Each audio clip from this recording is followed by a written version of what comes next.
जय सिया राम, जय बजरंग बली। सब सुख लहें तुम्हारी शरणा, तुम रक्षक काहू को डरना। हनुमान चालीसा की प्रसिद्ध चौपाई। जब हनुमान जी की शरण में पहुंचते हैं, हनुमान जी के माध्यम से राम की शरण में पहुंच जाते हैं, और जो राम का हो गया, हनुमान जी का अपने आप हो गया, उसको दुनिया में किसी से डरने की कोई जरूरत नहीं है। राम नाम की अद्भुत महिमा है।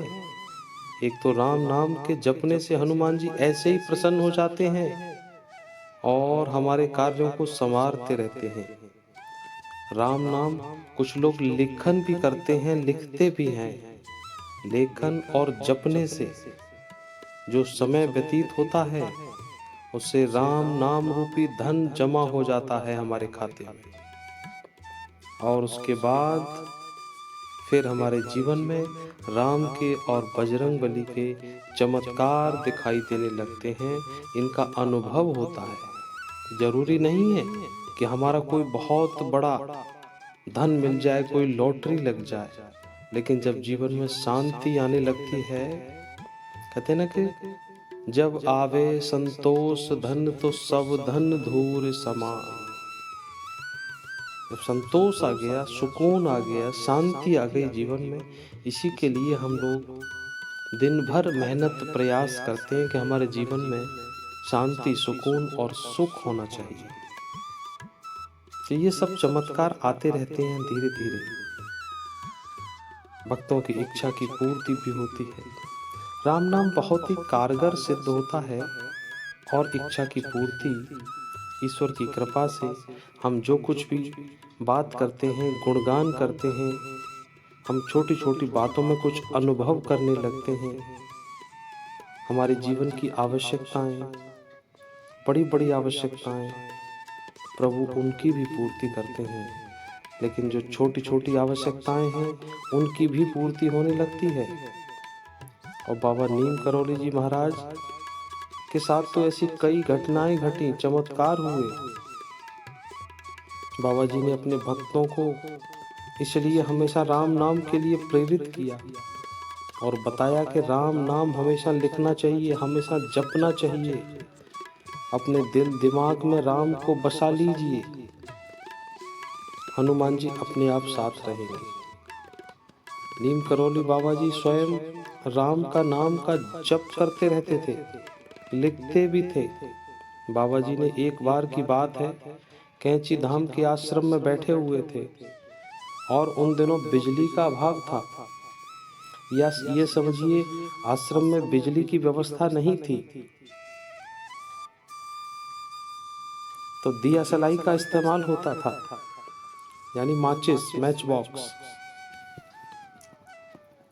उस जमाने में आज से 50 साल पहले की बात है कि माचिस से ही पेट्रोमैक्स जलाया जाता था, गैस वाला सिलेंडर, या चूल्हे की आग जलानी हो ठंड के लिए या खाना पकाने के लिए, तो ये सब काम माचिस के माध्यम से होता था। अगर किसी कारण से आश्रम में माचिस समाप्त हो जाए तो आसपास कहीं मिलती भी नहीं थी, क्योंकि बाबा का आश्रम एक जंगल से में था, पहाड़ी के नीचे था। वहां से काफी दूर एक भवाली शहर है, वहां जाना पड़ता था माचिस लेने के लिए, और संध्या काल हो जाए तो रात में नहीं जा सकते। और एक दिन ऐसा ही हुआ, माचिस भी खत्म हो गई, बाजार तक जाने का कोई साधन नहीं, शाम का समय, आश्रम का तो रोशनी की व्यवस्था भी उसी से थी। तो बाबा ने कहा कि अगर कोई बाजार की तरफ जा रहा हो तो एक माचिस ले आए, क्योंकि उसके बिना काम नहीं चलेगा, हम लोग अंधेरे में रहेंगे, फिर कैसे काम चलेगा। किसी भक्त से कहिए कि जाकर के वो लेता है।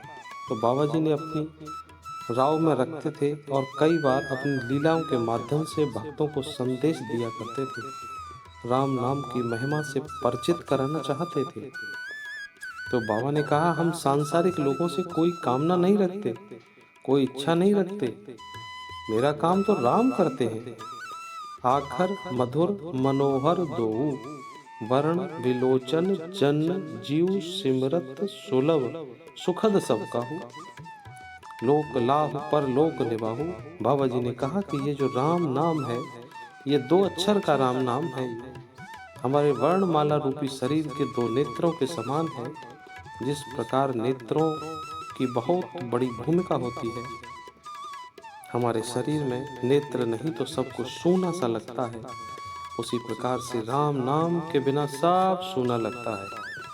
राम नाम ऐसा सुमिरन सुलभ, सब सुलभ हो जाता है इससे। लोक लोभ इस लोक में भी लाज बचाता है, इस लोक की तो आवश्यकता पूरी करता है जहाँ हम रहते हैं, और ये परलोक के लिए भी बहुत कारगर सिद्ध होता है। जो राम नाम का जप करते हैं उनका परलोक भी सुधर जाता है। तो इस लोक में और उस लोक में दोनों के लिए राम नाम एक ऐसी नाव है जिससे आप इस तूफान को भी पार कर सकते हैं, मनोरथ सिद्ध हो सकते हैं। विकट परिस्थितियां आए, दिक्कत आए, राम नाम सहारा बन जाता है। बाबा ने कहा हम सांसारिक लोगों से कुछ मांग नहीं रखते, हम तो नाम जप करने बैठे हैं।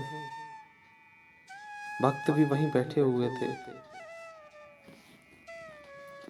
अंधेरा बढ़ता रहा, बाबा बैठे राम नाम जपते रहे, भक्त भी बैठे हुए हैं। थोड़ी देर में देखा कि एक व्यक्ति कहीं से चला आ रहा है, और चमत्कार ये हुआ कि एक दिया सलाई माचिस की एक पेटी लेकर, बक्सा लेकर आ रहा है, और बाबा जी को प्रणाम करके कहा,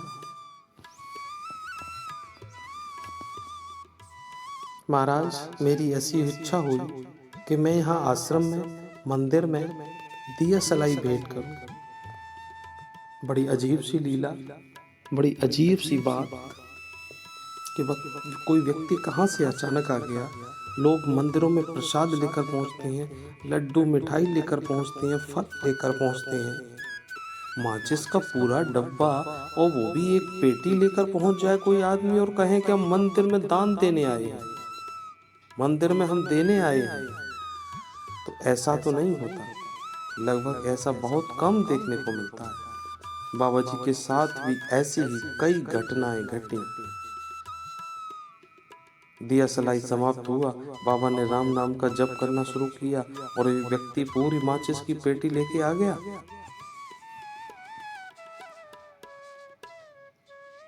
ये कोई व्यक्ति ही नहीं, हनुमान जी के रूप में, राम के रूप में किसी न किसी को भेजा, निमित्त बना के, और आश्रम की व्यवस्था हुई। आश्रम में माचिस से चूल्हा जलाया गया, रोशनी की गई, सबने भोजन प्रसाद पाया। तो ऐसे चमत्कार छोटे छोटे बड़े बड़े सबके जीवन में होते रहते हैं। आपके साथ भी हुए हों, आपके किसी घर परिवार में, पड़ोस में, बाबा दादा के साथ ऐसे हुए होंगे, जो विकट परिस्थितियों में दृढ़ विश्वास के साथ जिसने राम के नाम का जप करते रहे, उनके सारे काम संभव हुए हैं। तो राम का नाम जप करते रहिए, लिखते रहिए, राम के गुणों को धारण कीजिए, आपके सारे काम अपने आप बनेंगे। इसमें कोई शक नहीं, कोई संशय नहीं है। तमाम हमारे ऋषि मुनि संत महात्मा, इन सब के द्वारा हजारों साल से जो नाम आज तक प्रचलित है, अगर आप उस नाम के सहारे से पूरे श्रद्धा पूर्वक अपना जीवन यापन करते हैं, तो आपको जीवन में कहीं पर भी कोई कठिनाई नहीं आएगी। ये एक राम नाम का शब्द सद्गुणों की खान है। जो राम का जप करते हैं उनमें कहीं झूठ, कपट, बेईमानी, दुराचार, कोई गलत लक्षण नहीं आते हैं। वो एक अच्छे समाज के नागरिक बन के रहते हैं, सबको सुख देने वाले होते हैं, किसी को दुख देने की तो मन में सोचते भी नहीं। तो आप भी सभी हनुमान चालीसा का पाठ करें, राम के नाम का जप करें, आपके सभी काम सिद्ध हो जाएंगे। कोई काम नहीं रुकेगा। अपना मनोरथ ध्यान में रखते हुए और पुरुषार्थ करते रहिए। भगवान राम, बाबा नीम करोली, हनुमान जी की कृपा आप पर बनी रहे, ऐसी मंगल कामना के साथ इस वीडियो को यहीं समाप्त करते हैं। अगले वीडियो में बाबा नीम करोली की और राम की, हनुमान की अनेक प्रसंग कहानियाँ जो आपको सुख, शांति, धन, ऐश्वर्य प्रदान करने वाली हों, उनको लेकर मैं आपके साथ हाजिर होऊंगा। तब तक चैनल को लाइक, शेयर कीजिए ताकि सभी तक पहुँचे, और कमेंट में जय श्री राम लिखना बिल्कुल मत भूलिए। जय श्री राम।